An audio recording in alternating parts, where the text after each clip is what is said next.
Pourquoi la dynastie des Song nous fascine? Découvrez l'histoire et le charme de l'une des dynasties les plus fascinantes de Chine. Bonjour, je m'appelle Olivier Cauchois, passionné par l'histoire chinoise. Dans cette série de podcasts, nous allons braquer le projecteur sur la dynastie des Song, l'une des époques les plus prestigieuses de la longue histoire de Chine. Épisode 11. Plus qu'un jeu de poignets.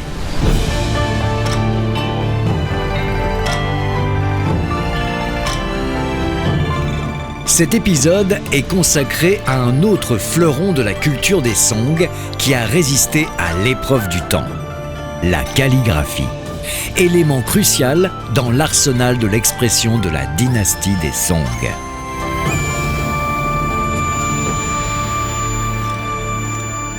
Je vous propose une petite révision avant de continuer. La dynastie des Song est une époque très créative, grâce notamment aux influences des empereurs. Ces souverains disposent de caractères avec des intérêts personnels favorables à la création artistique. Ils adorent majoritairement le thé, la peinture, la poésie. Ils ont en outre contribué concrètement à la culture au travers de réformes administratives et artisanales menées à l'échelle nationale. La créativité a souvent explosé suite à des conséquences inattendues. Dans le dernier épisode, nous avons appris que l'empereur Ruizong est un grand amateur d'art et s'y engage personnellement. Mais sa passion artistique a été finalement au détriment de sa propre sécurité. On peut presque le comparer à Néron, l'empereur romain qui s'amusait en jouant de la musique lorsque Rome brûlait. Alors qu'il devait penser à défendre sa couronne, il était attiré par d'autres activités. Quant aux empereurs des Song, force est de constater qu'ils préféraient s'adonner au plaisir de l'art, sous toutes ses formes, que de faire face à la réalité et de penser aux barbares qui convoitaient leurs richesses. Très concrètement, le souverain passe son temps à peindre, à collectionner des œuvres d'art ou encore à recevoir des amis autour d'un bon thé ou assister à de magnifiques spectacles. Du coup, il oubliait de remplir ses devoirs, c'est-à-dire sauvegarder la sécurité de la nation et remédier aux fléaux sociaux. Parmi ses activités artistiques, la calligraphie. C'est une occupation majeure pour beaucoup d'empereurs des Song. Commençons par comprendre l'importance de la calligraphie dans la culture chinoise. Pour beaucoup d'entre nous, la calligraphie consiste à tracer des lettres dans un style divertissant ou fantastique avec un joli stylo plume qu'on vous a offert comme cadeau de Noël. En Chine, la calligraphie est un art qui a une dimension tout autre. La calligraphie, qui d'ailleurs veut dire littéralement « belle écriture », est appréciée en Chine comme un art supérieur depuis des milliers d'années.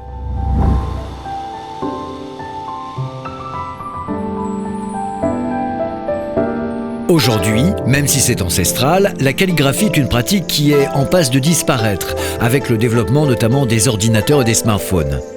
La valeur intrinsèque de la calligraphie est beaucoup plus que décorative.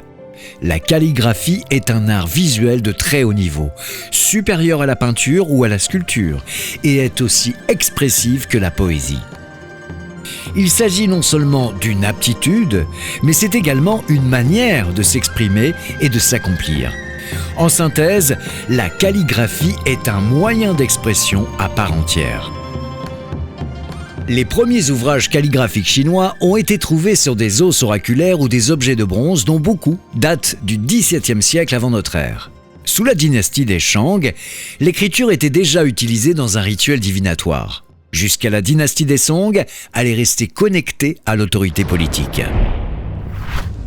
Lors de la dynastie des Han, autour du IIIe siècle avant Jésus-Christ, les Chinois avaient développé toute une suite d'outils telle qu'elle est utilisée aujourd'hui pour la calligraphie, c'est-à-dire le pinceau, l'encre, le papier et la pierre à encre, l'ensemble appelé d'ailleurs les 4 trésors du lettré. Le pinceau était fait en général de bambou, l'encre de résine de pin brûlée, le papier était fabriqué lui à partir de fibres de mûrier, de lin ou de bambou. On abrasait le tube d'encre sur une pierre mélangée avec de l'eau. Les mêmes outils sont utilisés pour la peinture, mais les pinceaux de calligraphie coûtent en général beaucoup plus cher que ceux utilisés pour peindre. Prenons 2 exemples. Un trait impétueux peut évoquer un gros rocher qui chute du haut de la montagne, alors que des traits gracieux peuvent être aussi beaux et reposants que les ondulations de la surface d'eau dans un étang lors d'un passage d'oies majestueuses nageant à sa surface. Et tout ça avec un trait. C'est la magie de la calligraphie.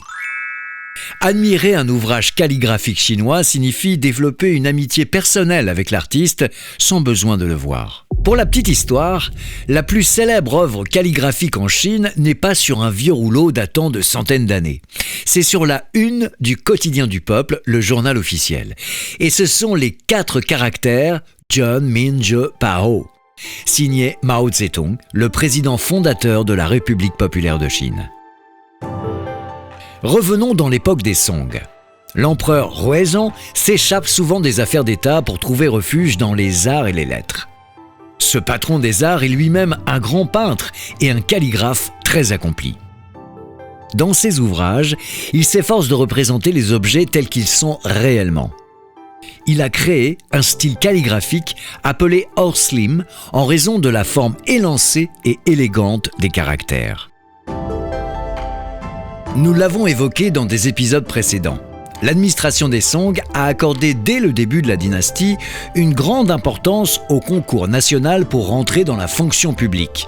Une grande nouveauté par rapport aux époques précédentes. Au lieu de distribuer les postes officiels par réseautage ou diverses opérations de pot de vin, les places importantes sont réservées aux personnes ayant réussi le concours. Réussir le concours des lettrés est devenu sous les Song plus important que d'avoir des aptitudes martiales ou militaires. Avec la renaissance du confucianisme, la classe intellectuelle renoue avec les traditions spirituelles de méditation, d'interrogation, d'observation et d'expression. Le terrain est donc propice à l'explosion de la calligraphie. L'empereur, qui n'a probablement jamais eu besoin de passer un concours, se retrouve donc entouré de toute une classe d'artistes, de littéraires, d'érudits et de personnes accomplies. Il y a 4 grands calligraphes sous la dynastie des Song: Su She, Wang Dingxian, Mi Fu et Xia Xian. Chacun a développé son propre style. D'ailleurs, ils sont réapparus sur une série de timbres postaux très récemment émis en Chine.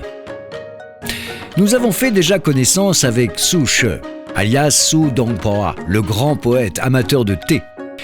Il est plus connu en tant que poète littéraire que calligraphe. C'est un esprit libre qui ose suivre sa propre voie sans en déroger.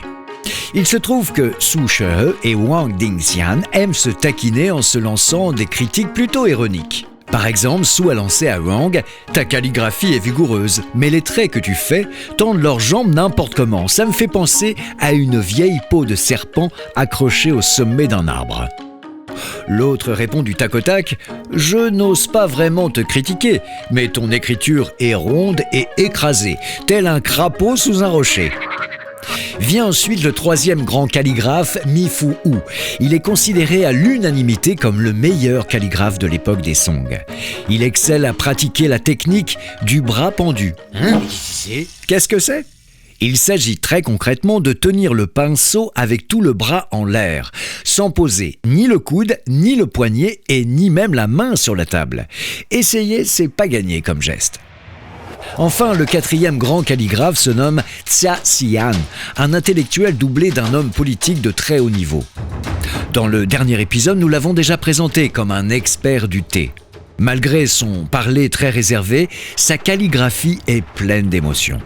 Il ne faut pas oublier non plus Yue Fei, l'inventeur présumé de la boxe Si Yi Chuan, une technique de combat privilégiant le contrôle total du corps par la pensée. Yue Fei est d'une part un grand général, mais d'autre part c'est également un calligraphe et un poète reconnu pendant la dynastie des Song du Sud. Il est vénéré en Chine comme un héros national. Comme je vous l'ai déjà dit, l'empereur Huizong a développé son propre style calligraphique, le style dit Horslim, qui paraît globalement un peu fragile comparé au style de ceux que nous venons de mentionner. Mi Fu, de son côté, malgré son talent artistique, est un poète médiocre. D'ailleurs, un rude critique dit que ses poèmes sont bons à chasser de sauterelles.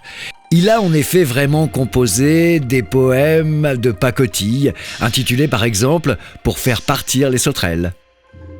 D'ailleurs, un jour, l'empereur Ruizong lui demande de commenter la calligraphie de ses contemporains. Il a la dent dure, très dure. Il dit ceci. Taixin n'a aucune technique. Tian PM se débrouille plutôt bien mais manque d'élégance. Tianzhang sculpte, Shun Liao range les matrices, Ruiyang Tingjian copie et Su She dessine. Les voilà habillés pour l'hiver.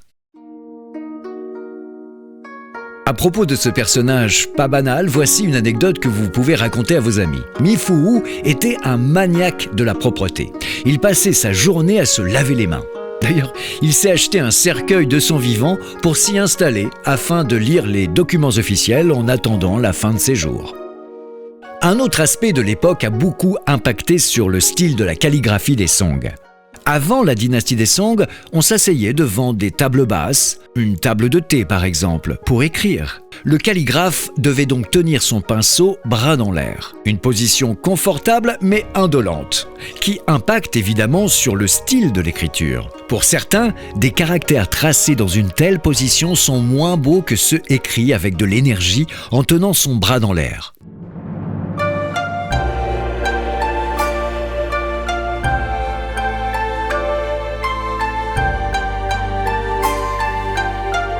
La calligraphie étant un art, chacun a donc un avis différent sur la question. Libre à vous maintenant d'avoir le vôtre. Remerciement spécial à la maison Sanya Chongdu pour son aide dans la rédaction du texte. Je vous donne rendez-vous dans un prochain épisode.